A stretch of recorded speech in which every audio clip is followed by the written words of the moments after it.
ശബരിമലയിൽ നിന്ന് കടത്തിയ മോൾഡുകളെല്ലാം എങ്ങോട്ട് പോയി?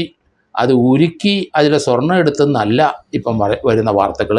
കാരണം അതിൻ്റെ സ്വർണ്ണങ്ങൾ ഉരുക്കി എടുത്തെന്ന് പറഞ്ഞ് മാത്രമേ അവർക്ക് പറയാനൊക്കെ ഉള്ളൂ. ഈ പഞ്ചലോഹ വിഗ്രഹം ഉൾപ്പെടെയുള്ള ഇവിടുത്തെ മോൾഡുകളെല്ലാം വിദേശത്ത് കോടിക്കണക്കിന് രൂപ അവർക്ക് ലഭിക്കും. അങ്ങനെയാണ് ഇത് കടത്തിക്കൊണ്ടിരിക്കുന്നത്.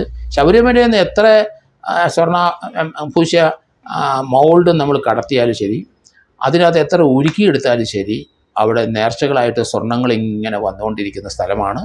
അതുകൊണ്ട് സ്വർണത്തിന് അവിടെ പഞ്ഞമില്ല.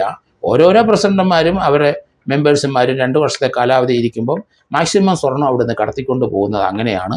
അത് വിദേശത്തേക്കായാലും ശരി, എങ്ങോട്ടായാലും ശരി, അത് ആരുടെ ശ്രദ്ധയപ്പെടാതെ വീണ്ടും അതേ മോൾഡ് തന്നെ ഇവിടെ ഉണ്ടാക്കി വെക്കാനും സ്വർണം പൂശാനും കഴിയുന്നു.